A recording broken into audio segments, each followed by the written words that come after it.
Insightful podcasts by informative hosts.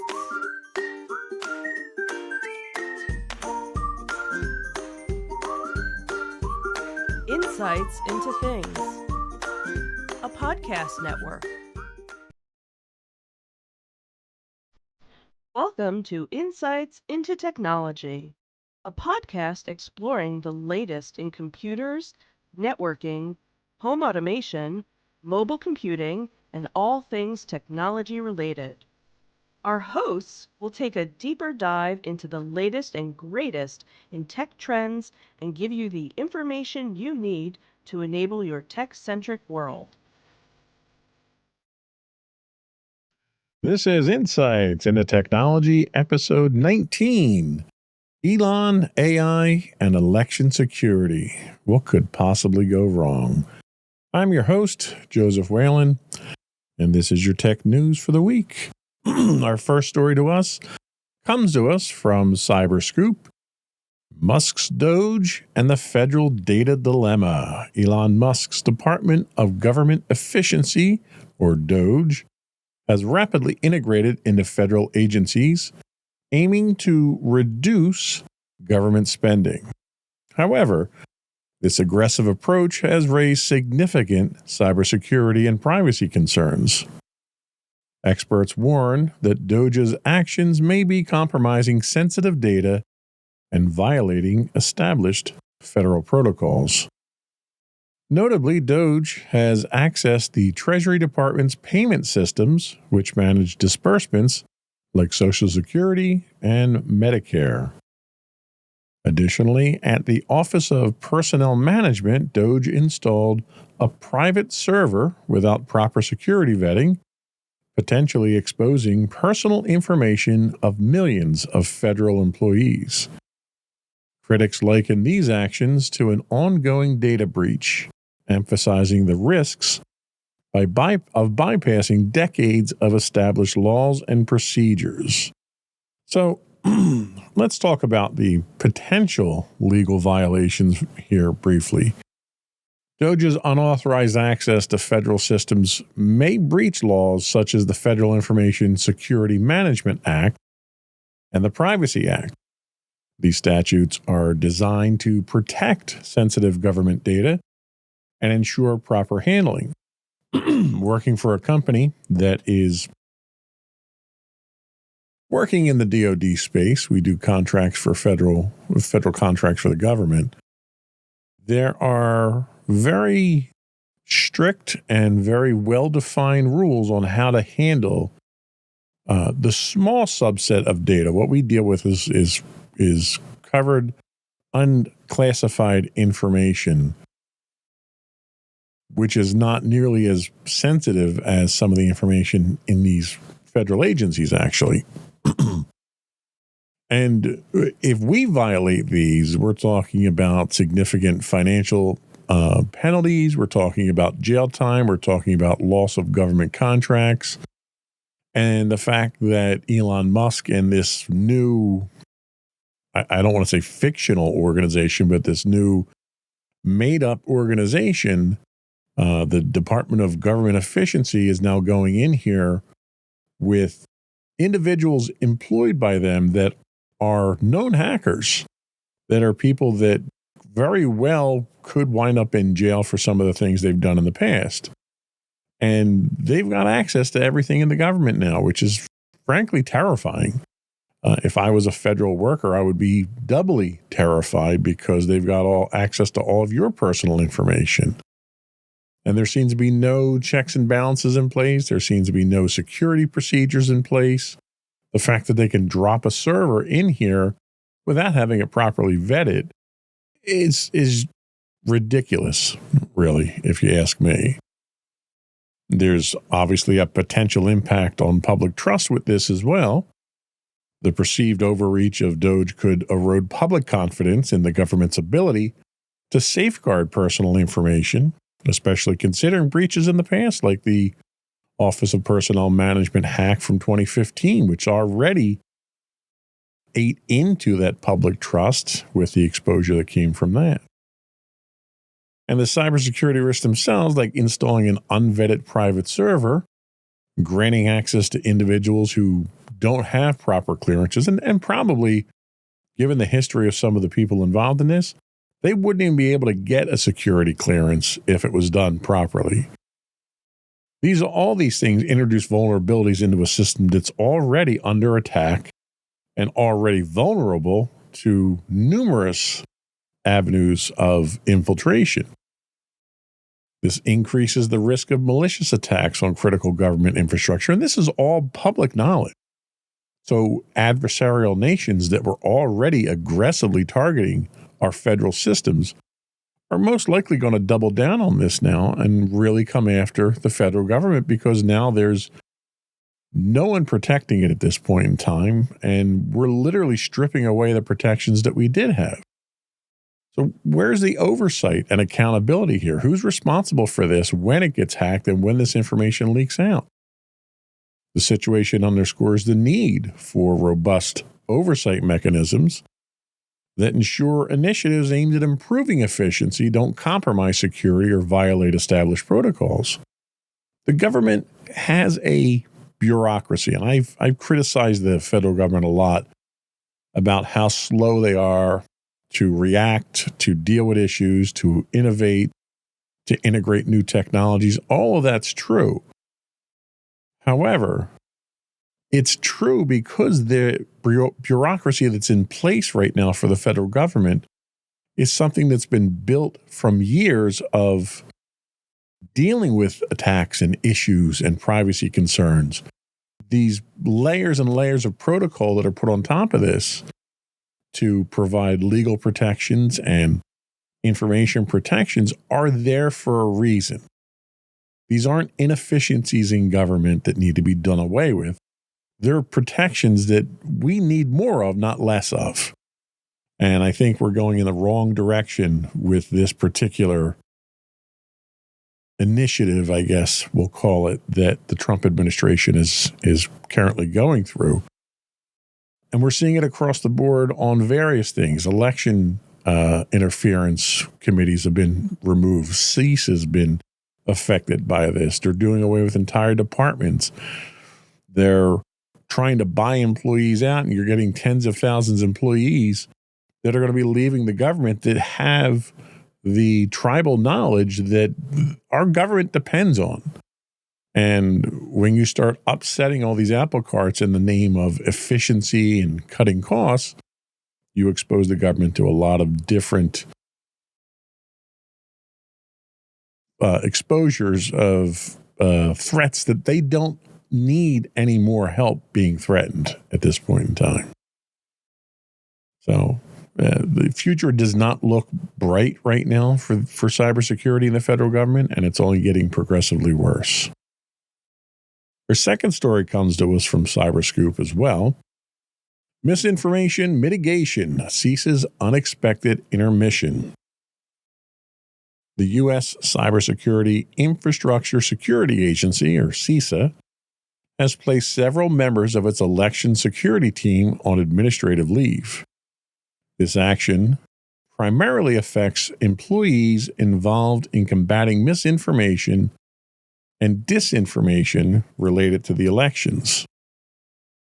The move coincides with the Department of Justice disbanding its Foreign Influence Task Force, which was established to counteract foreign interference in U.S. elections. These developments have raised concerns about the federal government's commitment to addressing election-related misinformation. This basically piggybacks on top of the story we just have, is that we're dismantling departments that are put in place to protect the government. Why any elected official, and you could speculate why, obviously, but why would you want to disband a committee or a task force that's designed to deal with foreign influence? Is it you want foreign influence? That's the only thing that I could take away from it, is that when you're doing away with these protections, it's because you plan on violating these protections. There's no other logical reason to do away with these protections at this point in time. What's the impact going to be on election security? The administrative leave of the CISA election personnel, particularly those addressing misinformation and disinformation, could significantly weaken support for smaller election districts that depend on federal assistance to counteract online propaganda and foreign interference. Maybe that's what the Trump administration wants. Maybe they want to do away with the ability to crack down on misinformation. Why would you want to do that? It sounds like election tampering to me, if you want to know my opinion. Kim Wyman, the former election security lead at CISA, emphasized that without federal support, these jurisdictions may struggle to manage the complexities of modern election threats. And it's true. Again, this is one of those things that was put in place because of clear and present threats to our elections. And it makes absolutely no sense to want these things to go away unless your intention is to try to game the system. And given all of the hype and all of the baseless accusations about election fraud and elections being fixed and stolen and all that stuff, which to this day, from the 2016 election till now, there's been no supporting evidence to corroborate any of that. That tells me that you're deliberately trying to manipulate the elections and you're taking away what protections were put in place when you were doing it before. So what's the future of federal misinformation efforts? Well, it's uncertain right now, obviously. This may signal a potential deprioritization of combating election-related misinformation at the federal level. Now, you would think a president who's in office now, who spent the last almost 10 years complaining about election misinformation and tampering with elections and stealing with elections, you would think somebody who went through that allegedly would want to strengthen those protections, not weaken them. Why would you want to weaken them? There's been no conceivable explanation as to why you would want to weaken these things, unless you have nefarious intent in mind. And I don't know what the American people can do to combat this. You have a few judges that are trying to interfere with some of the policies of the new administration. But so far, no one's really been doing anything about the cybersecurity side of things, and it was weak already. We were probably 10 years behind where the threats really were, and now we're just going to fall even further behind, which is terrifying. I don't know how you're going to recover from something like this. You're literally leaving the entire infrastructure of the country open to foreign attacks, and those attacks are going to happen. They're already happening. You're going to see advanced persistent threats embed themselves inside key systems in our government and in our infrastructure. And if there is a shooting war that happens, they'll basically be able to push a button and shut the entire country down and shut the entire defense down. Is that really what Trump is trying to go for here? I hope not. I wouldn't put it past him, but I hope not. I don't know. They've yet to come out with any plausible explanation for their actions. And until they do, you have to assume the worst. That's just the nature of cybersecurity.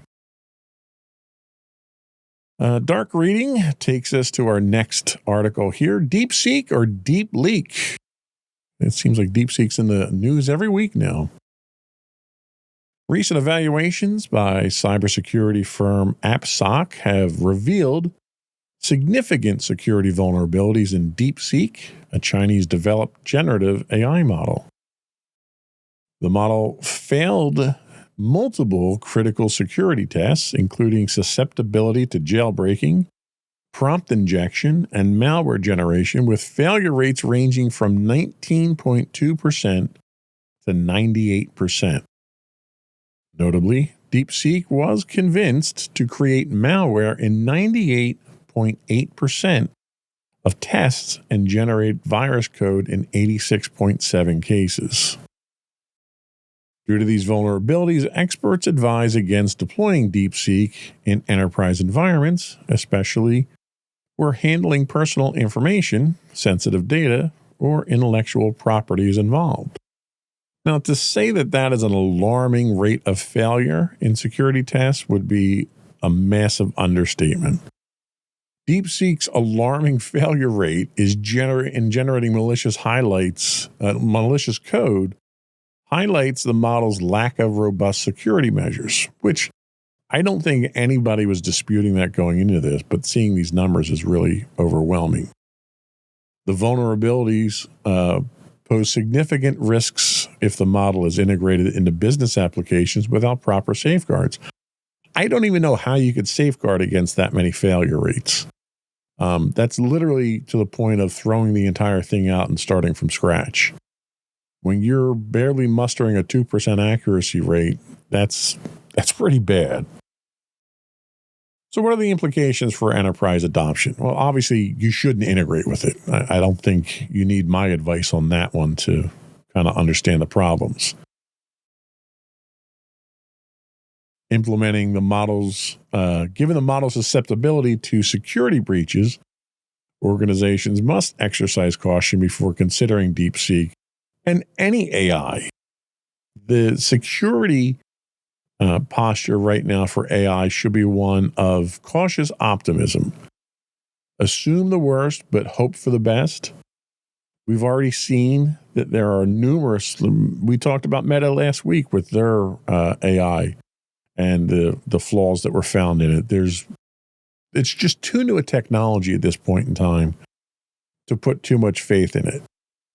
You know, it's one of these things where you can go in, you can prototype with it, you can pilot with it, you can play around with it, but you need to be very cautious of what information you put into it. Businesses obviously should refrain from deploying DeepSeek. They should continue monitoring, and they should have rigorous testing of all AI models, which is essential to ensure they meet security and ethical standards. Until you deploy these things, you don't know what kind of impact it's going to have. You don't know what kind of vulnerabilities it's going to have. You can do all your internal testing and make sure that it functionally works. But if you don't have a dedicated staff of gray hat, white hat hackers that are trying to tear it apart, you're not going to know how it's going to fare in the real world. Most tests that are done in an enterprise environment are functional testing. They're not malicious or break testing. And that type of information, those types of vulnerabilities, tend to not come out until it's been exposed to the world, and you have very intelligent or very crafty people trying to take advantage of the software. So I think everyone understands the risks of DeepSeek right now, especially given their association with Chinese companies. But given these vulnerabilities that have come to light here, I wouldn't even use it personally to play around with at this point, regardless of how cost effective it may be.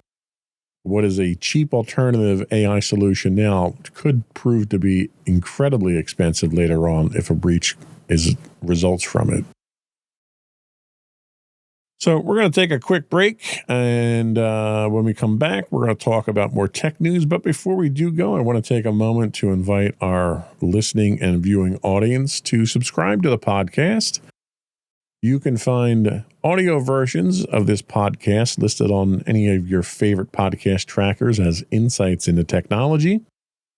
You can also find all our episodes from all of our shows, both video and audio, listed on our main network feed, which is Insights into Things.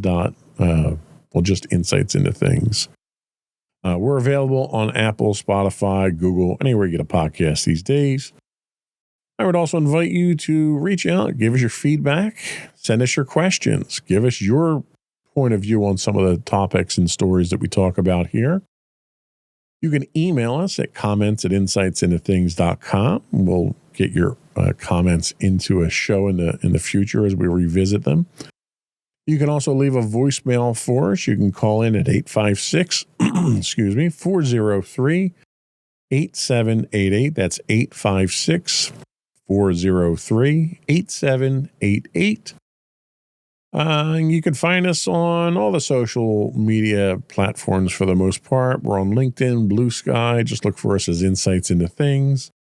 We do stream 5 days a week on Twitch at twitch.tv/insights into things. And you can get links to all that and more on our official website at www.insightsintothings.com. We'll be right back.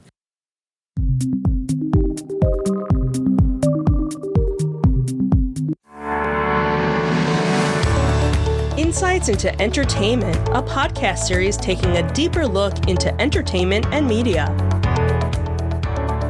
Our husband and wife team of pop culture fanatics are exploring all things from music and movies to television and fandom. We'll look at the interesting and obscure entertainment news of the week. We'll talk about theme park and pop culture news. We'll give you the latest and greatest on pop culture conventions. We'll give you a deep dive into Disney, Star Wars, and much more. Check out our video episodes at youtube.com/insightsintothings. Our audio episodes at podcast.insightsintoentertainment.com, or check us out on the web at insightsintothings.com.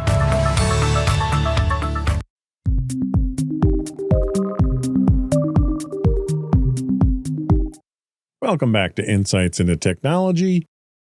Our next article comes to us from space.com. Begun, the AI clone war has. In a recent study, research from Fudan University in China demonstrated that two large language models, or LLMs, developed by Meta and Alibaba were capable of self-replication without human intervention.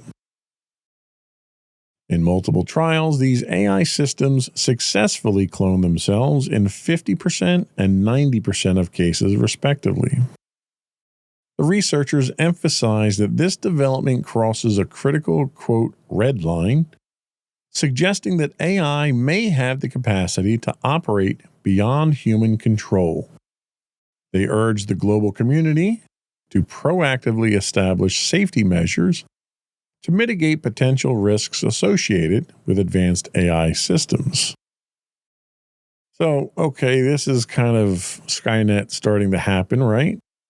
So, what are the implications of AI self-replication? The ability for AI systems to clone themselves raises questions about control and oversight, which we currently have none of. We've had some pushes for regulation or monitoring by the industry itself. We haven't really seen much in the way of governments trying to deal with it. I suspect that's where we're going to wind up. What mechanisms can be implemented to ensure that self-replicating AI remains aligned with human intentions? You might think of that in terms of a certain level of paranoia, but science fiction for generations now has been pointing out how quickly technology can turn against us, and it has in reality a number of times if we don't have proper controls over it. What's the potential for rogue AI behavior? How dangerous can these things really be? Self-replication without human assistance is considered an early indicator of rogue AI. So how can researchers and policymakers collaborate to prevent AI from acting counter to human interests? And really the only way I think you're going to get there, and believe me, I rail against government regulation all the time because I think there's too much of it. But I really think that's the only way that you're going to combat this. You're not going to get companies that are going to scale back their AI deployments, especially if they think there's money in it for themselves. You already have people like Elon Musk that seem to think that AI is already overregulated and we're going to kill it. You had Vice President Vance talking in Europe just this week, talking about having to unlock AI and not hold it back because overregulation could hold back AI. I don't think that's necessarily a bad thing. It's progressing at a rate now that's alarmingly fast, and without some level of controls or some kind of monitoring or regulation, it will very quickly get out of control. And when it gets out of control, it's going to cause problems. There are efforts currently underway for establishing global safety protocols. This study's author calls for international cooperation to develop effective security guardrails. And while I think you have to have it at that level, I think it's naive and unrealistic to expect that level of cooperation at this time. And I say that not because countries can't cooperate with each other, but because the AIs that are really in question right now are being developed by adversarial nations. China is not going to come to accords with the United States and hamper its AI development because it thinks it's part of its strategic military direction in the future. So you're just not going to get the level of cooperation you need. What does that mean for the rest of the world? I don't know. What steps should we take? We need to address these challenges that are posed by AI systems, but we can't agree on the fact that we've got global warming or that economies of scale need to have international commerce. We seem to have lost all sense of reality about the fact that we as a country don't exist in a bubble. And the technology for AI isn't being developed in a bubble or a silo. It's being developed by China and Russia and other nations that don't really agree with us. So they're not going to take any suggestions that we have or that some study or committee has and run with it if they think it's going to be a detriment to their national defense. Of course, there's always the ethical considerations for AI development. We talk about AI and ethics a lot. As AI systems become more autonomous, ethical questions arise regarding their creation and deployment. If we are going to get to this point of having general artificial intelligence where it can think for itself and theoretically it's sentient, how do we control that? How do we make sure that the genie doesn't get out of the bottle there? There's a lot of questions about this, a lot of questions about regulation and limiting power and growth and the direction that AI is going to go.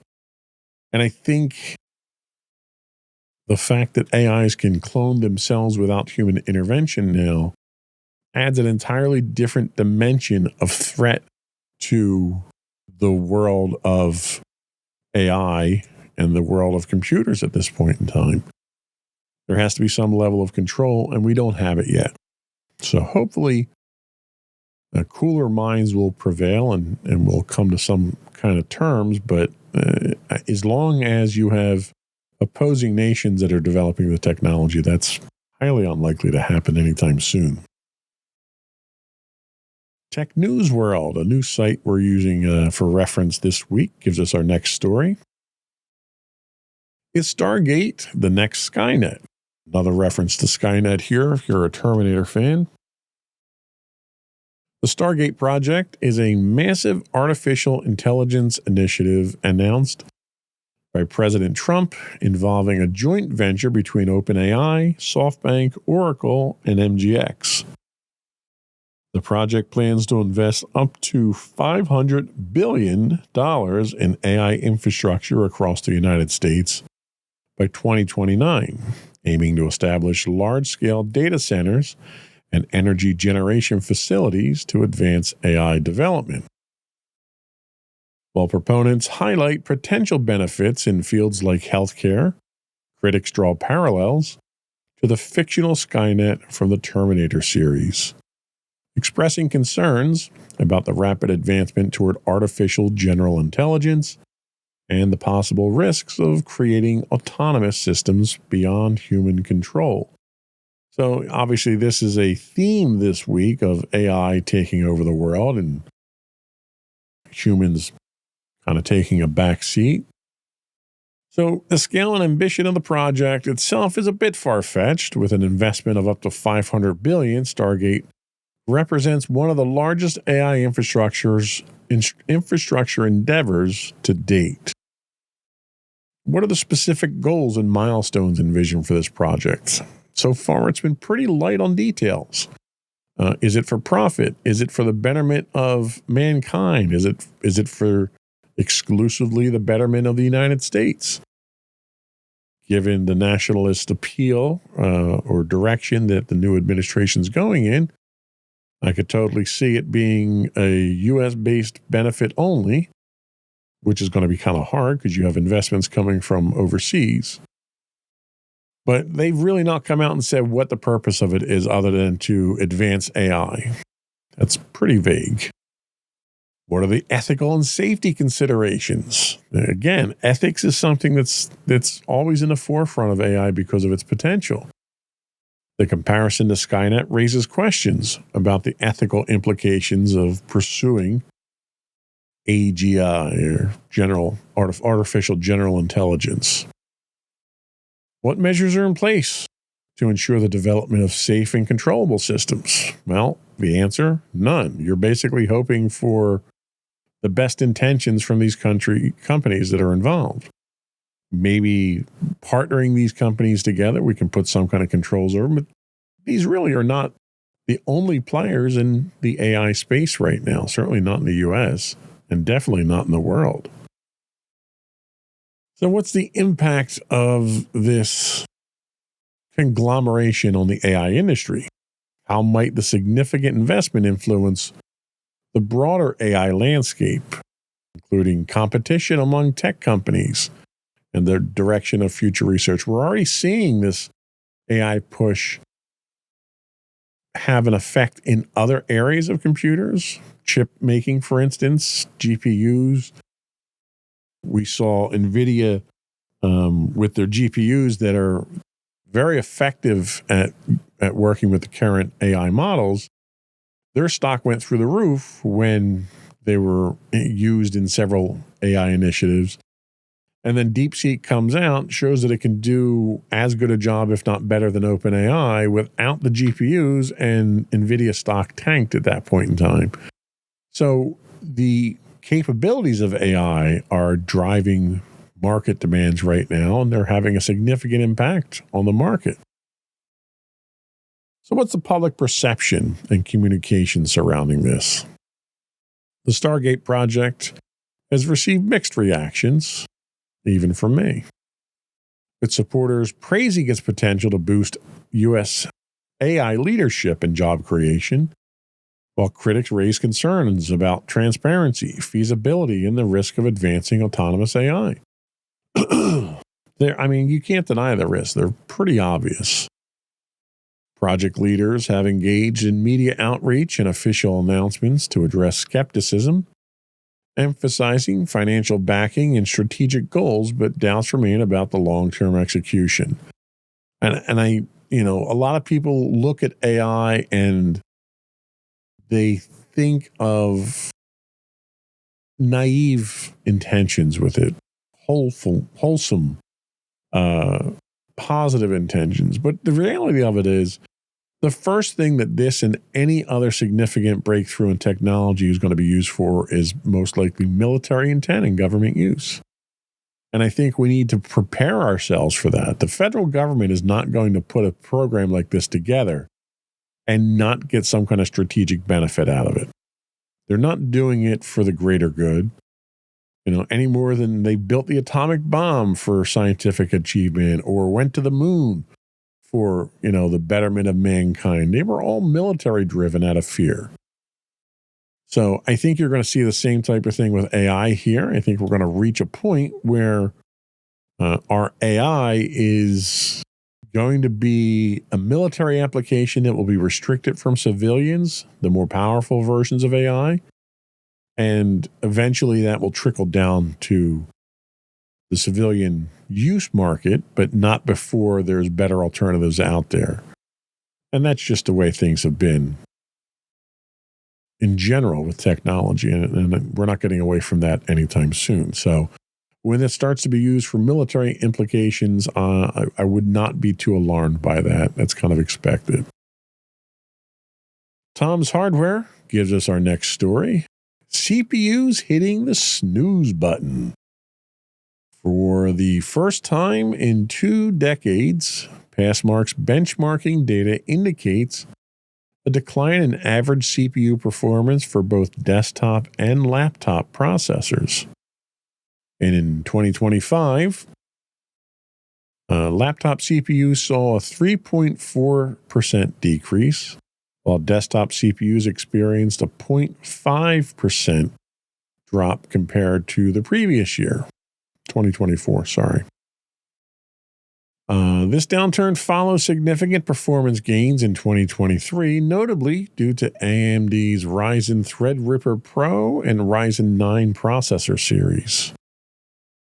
The recent releases from AMD, Intel, and Qualcomm have not delivered the anticipated performance improvements, leading to speculation about factors such as a shift towards more affordable, lower power machines, or potential performance impacts from Windows 11. So the market has shifted towards efficiency with the advent or the more widespread adoption of mobile computing and people taking their computational devices with them in the form of phones, tablets, laptops, stuff like that. The decline in average CPU performance may indicate a consumer preference for energy efficient and cost-effective processors over high-performance models. The trend could influence manufacturers to prioritize efficiency in future CPU designs. So what's the impact on operating systems and updates? Well, the transition to Windows 11 might be affecting CPU performance benchmarks, possibly due to unoptimized software or system requirements. Further analysis is needed to determine the extent of the operating system's impact on performance metrics. Does this signal a stagnation in high-end CPU development? Well, despite recent launches, flagship CPUs from major manufacturers have not achieved significant performance gains. This plateau raises questions about the current state of innovation in CPU architecture and manufacturing processes. This could be a statement regarding consumer purchasing trends as well. Economic factors may be driving consumers toward more budget-friendly computing options, contributing to the observed decline in average CPU performance. Understanding these purchasing behaviors is crucial for predicting future market directions. I think there might be a few other factors involved here. One being focus on AI. You've got Copilot certified PCs now that are moving over to RISC-based architectures because it's more conducive to the type of computing that AI requires. And as a result, you're seeing a decrease in overall performance in processors. The other thing is, after all the speculative execution vulnerabilities that were found in AMD and, more specifically Intel processors, a lot of the performance gains that we've seen over the last 10 years have been gimmicky. They've been things that are not really performance. You have hyper-threading, which isn't really hyper-threading the way it was sold. You have a lot of the speculative execution functions that were designed to shift the computing time away from real time to pre-computing certain vectors in the processor itself, which proved to be a security hole. So a lot of those have been backed off. So a lot of the gimmicks that were being used to improve the processing, the power of these processors has been mitigated. The other thing is manufacturing. Everyone thinks that the smaller you get, the better you're going to wind up being, the more efficient and the more transistors you can put into a processor, and smaller is better. Well, the problem you run into is physics. There's a limit to how small we can produce these things at this point in time. Intel, that's one of the things Intel struggled with, was moving to the smaller chip dies and so forth. But what they're running into is they're just not getting the level of performance and efficiency that they expect when they get to these smaller scales for the processors. So really, you're reaching a point of diminishing returns with the processors. You can add more processors. One of the things that Apple did with their M series processors is they introduced the concept of the multiple processor system on a chip, where you're adding more physical computing processing rather than necessarily increasing the overall efficiency of the processor cores that you have. But you're also running into a situation where there's less of a demand for these processors because you're offloading a lot of your CPU processing nowadays to graphics cards for AI, for gaming, for Bitcoin mining, video processing. A lot of these things don't require a lot of CPU power. They require a lot of GPU power. So there's a lot of factors here. I don't think we're seeing the end of high-end CPUs. I think we're just seeing a shift in the need for them. And we may be butting up against some physical limitations on how far we can take that technology. The next few years should be interesting to see where we wind up with this, if this trend continues. I suspect we're one or two breakthroughs away from, significant performance increases in CPUs. We just have to get there. I don't know what those breakthroughs are, but that seems to be the trend in processors through their history. We're going to take our last break now, and when we come back, we're going to start our next deep dive into password security and management. We'll be right back.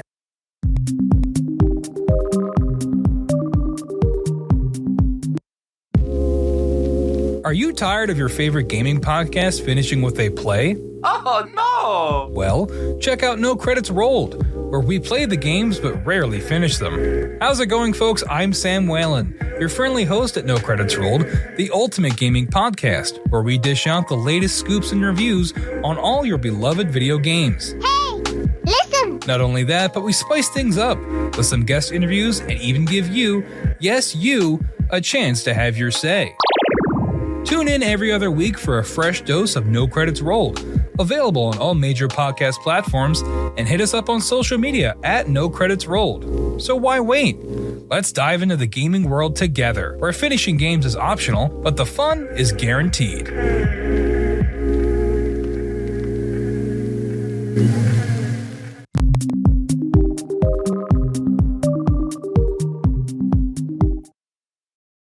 So password security and management. This is one that we've kind of been hinting at for a while now. This wasn't the deep dive I had planned on doing today. I was doing one on AI, but trying to line up an interview with an expert on that one before I finish my research on it. But in this multi-part deep dive, we'll provide an in-depth look at password security, password management, and best practices for securing digital identities. We'll talk about common password vulnerabilities, modern attack methods, secure password creation, and the role of password managers in maintaining cybersecurity hygiene. Hopefully, we'll equip you with the tools and knowledge to create and manage strong passwords effectively, reducing the risk of data breaches and cyber threats. So let's talk a little bit about the importance of password security. Passwords are currently the first line of defense in most cases in protecting personal and organizational data. Weak or compromised passwords can lead to unauthorized access, identity theft, financial fraud, and corporate espionage. The increasing number of online accounts per user makes password security a critical aspect of cybersecurity hygiene. Now, we probably should talk a little bit about the history of password security. The concept of passwords actually dates back to ancient times, where Roman soldiers used watchwords for authentication.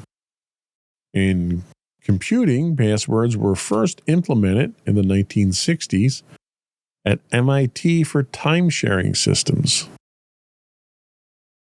Over the years, authentication methods have evolved From simple text passwords to multi-factor authentication, biometric authentication, and passwordless systems such as WebAuth and FIDO2.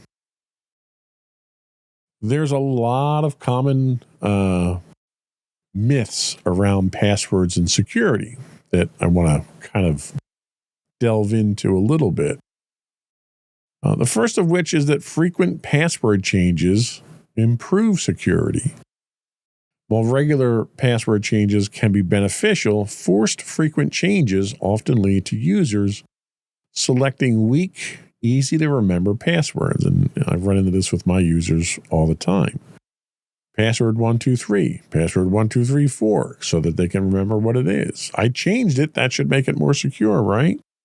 Well, not if you don't follow the guidelines of good passwords. The other myth is that long passwords are always secure. While length does matter, complexity and uniqueness are equally important. I could have a 50-character password, but if the 50-character password is just A through Z, 1 through 0 repeated, then it's easy to get into. It's easy to hack. If you're going to do a long password, it needs to have a high degree of entropy or randomness, or it needs to be something that's not dictionary crackable, where it would appear in dictionary like regular English words or common language words. It should have characters, special characters in there, so it's harder to crack. So there's a lot, and we'll talk about what these suggestions are for improved passwords. But length isn't the only. Length doesn't guarantee security. Neither does adding special characters make a password unbreakable. A lot of times people will substitute certain letters to make it easier for themselves to remember. For instance, a 0 instead of the letter O, or an L instead of a 1 instead of an L, what we used to call leet speak online. Special characters do help because they help to break up the plain text, the dictionary text that can be forced through fairly easily. The other myth that I hear a lot is that password managers aren't safe. A reputable password manager significantly improves security compared to manually remember and reusing passwords.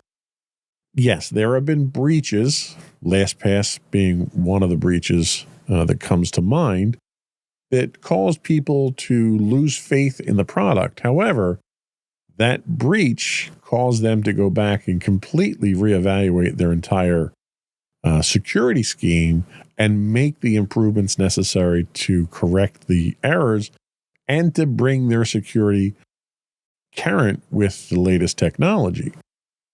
So password managers themselves allow you to employ a lot of the things we're going to talk about for good passwords. Not sharing passwords between sites, randomizing your passwords, you not knowing your password but having the system autofill it, a lot of things like that we're going to talk about. So there's been a lot of password breaches, and the implications of those password breaches are significant. Yahoo, for instance, back in 2013, 2014, had over 3 billion accounts compromised, leading to one of the largest known breaches in history. The attack exposed user credentials, including hashed passwords. Equifax had a breach in 2017, which the Equifax breach was doubly dangerous because of the fact that it impacted people's credit scores and additional information regarding financial details have been released.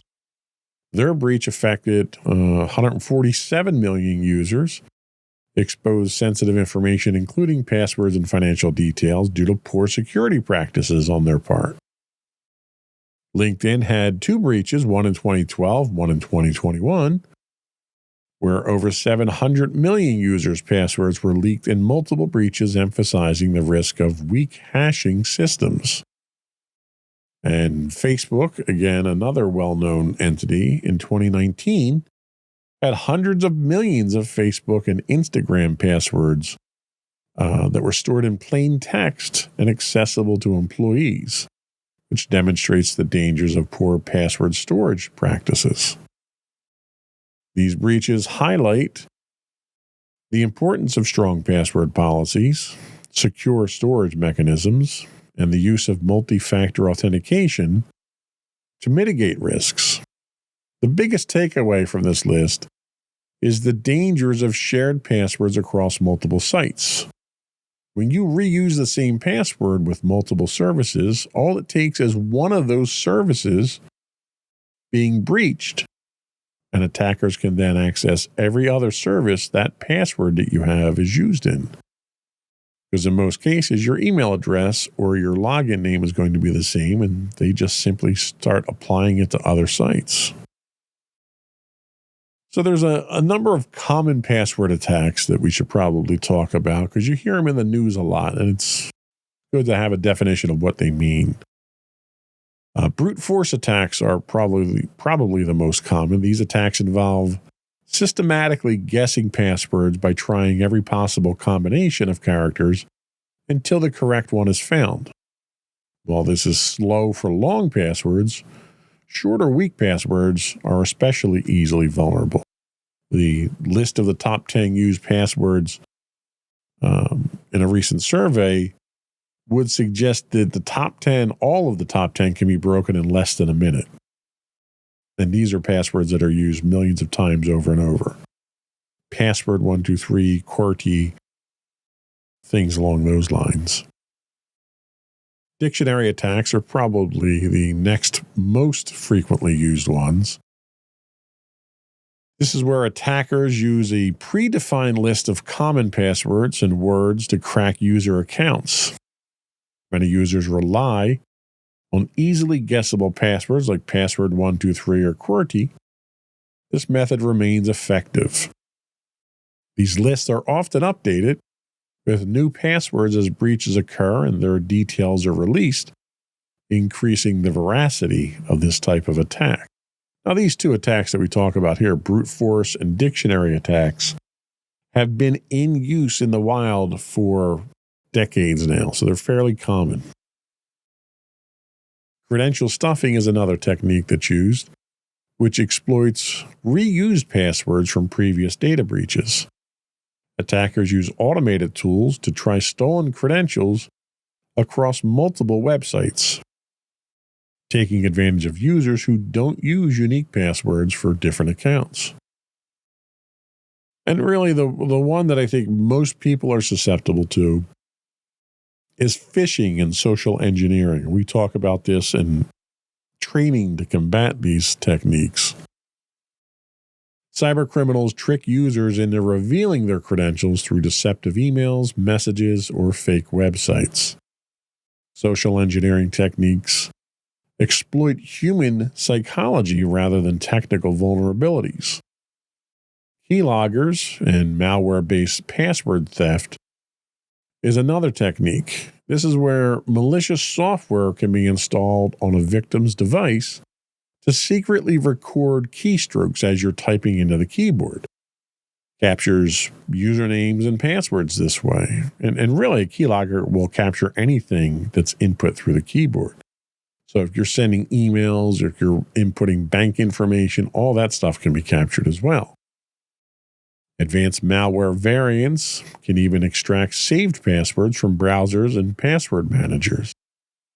So this is kind of just the introductory right now of passwords. I just want to set the tone for what we're going to talk about. In later segments of this deep dive, we'll talk about how to improve your password management.